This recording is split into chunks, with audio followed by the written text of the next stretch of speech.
Look at the match stats for Arsenal. 7 shots, none on target. Meanwhile, the ball was just in play for 50 minutes out of the 90 throughout the whole tie. Porto made it very difficult for Arsenal. There were 36 fouls. That's more than any other game that we have seen in the Champions League so far this season.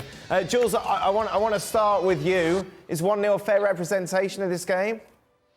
Yeah, I think Porto were the better team. Not that they were amazing, but they were the better team. And I think the key in this game really is that Porto made Arsenal play the game that Porto wanted to be played tonight. And this is the key. There was just no rhythm. We mentioned the amount of fouls, 36, by far more than any other Champions League game this season. And when there's so many fouls, the ball is in play very, very little. As we saw, 50 minutes out of 94, there's no rhythm, there's no tempo. And this Arsenal team really needs that rhythm, needs that tempo for Saka and White on the right, for Martinelli on the left, for Odegaard, all of that. And there was none of that tonight. And credit to Porto and Sergio Conceição, their game plan was very effective. They didn't need the law of the ball. They were just very solid, very well structured.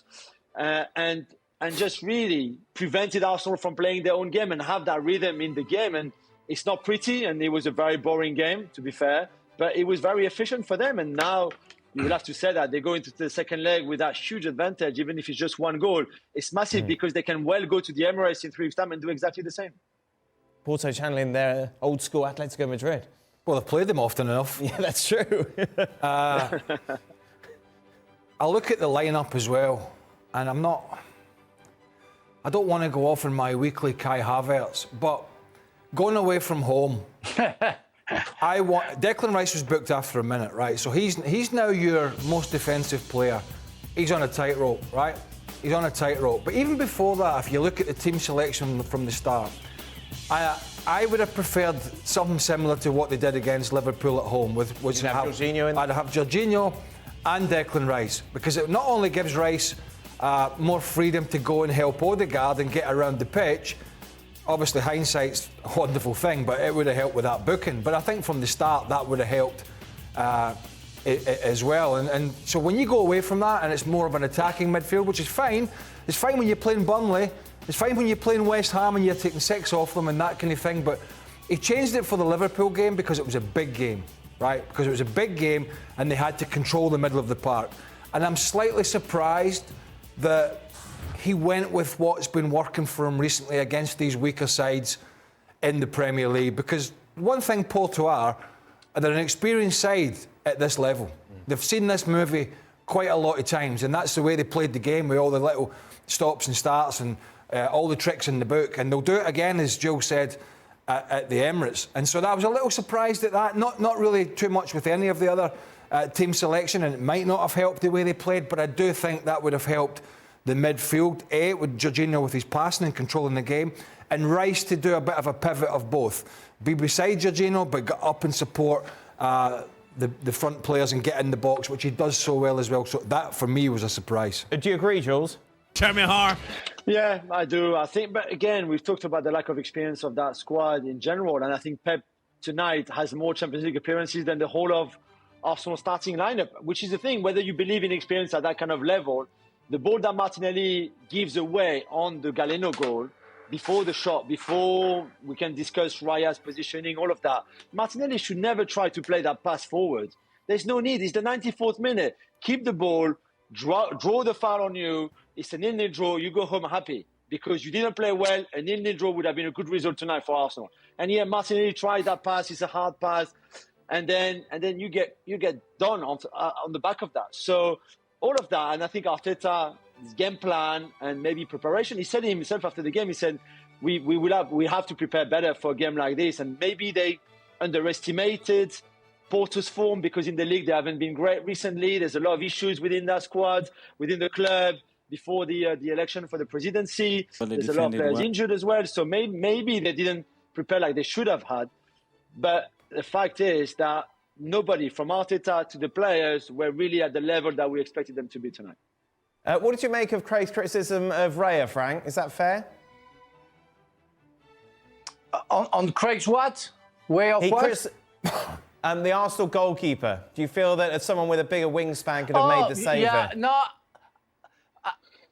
when we see Galeno's goal from behind Galeno's, we can see the curve is very, very good, and maybe hard for Raya and maybe many other goalkeepers to get it. I understand that Craig is not a big fan of Raya, but in that matter, I'm more with Jules, where Martinelli should have kept the ball and nothing would have happened. You have also Gabriel's chance just before with a header that he could have scored. But you know what? My feeling is, Jules touched that a little bit. I think Arsenal, the coach and the players, subconsciously didn't prepare that game properly in the way that maybe they thought they were superior, and they are. I think they are superior at Porto, but you have to prove it. And it's a Champions League game. Conceição and the Porto players did what they had to do. The game plan was perfect. Even Pep, who's almost 41, was playing that. It was very easy for him to cope with all situations. And against a player like that, you have to put the pace. And I think Arsenal knows that they are better, know that there are no much risks to take on that first leg, and will do the difference at the Emirates. And I think it's what's going to happen. But it's a warning. If you don't prepare, if you're not consciously aware of what you're going to face, you can be surprised. To me, I think that was savable. But what you get in one side of the field with them, you lose on the other. And that's something Arteta will have to deal with. It's not a huge mistake. It's not a huge glaring error or anything like that. It's a small detail. But it's a small detail at the moment that means they're chasing the second leg. Jules? For me, I mean, maybe the size matters, as you always say in England. I don't know why, but size matters. I do think maybe more is his positioning too advanced for me. And I said that watching the game. I agree with Craig and Kevin. I think that he's there because he has to be, because the instructions from the coaching staff, from Arteta, is that he has to be so advanced in case there's a cross coming. So for me, he's already anticipating the ball at some point going wide, a cross in the box, and he's there. And he's been caught before like that on crosses. He's also been quite efficient because that's the way they want him to be aggressive. But on that shot, maybe he's too aggressive already by being too advanced off his line. And for me, if he was a step back, he would have saved that shot. Well, nitpicking. Shaka's text. Oh, Shaka's text. Oh, he's okay, is he? He says, Raya too far off his line. Hitchcock is absolutely right, and he's still right now. They're still. Hold on. He didn't say Burley was right. Well, because you just read what Hitchcock messaged you. No, I didn't. He messaged me because I tweeted out. Yeah, but you said Wingspan. You did. Remember Wingspan? I told you when I started this. I told you when I started this segment when a goalkeeper, and it was layman's. Right, layman's. So that was a layman's analysis of the goalkeeper. He's not going to get beat for pace from there, so should be closer to his line. Yeah. Anyway, he'll put that down as a day now. Definitely, that's a usage. That's for sure. Let's play the percentage game then, Frank, again. 80-20? Oh, I can go for that. I think Porto is going to try to do the same. But at the Emirates and the way that I see Arsenal playing this season, I give almost no chance to Porto. 1-0 is not enough. And I think Arsenal is going to do the job. So, yeah, I go for 80-20. Yeah. Wow. Jules, I imagine you won't be as confident.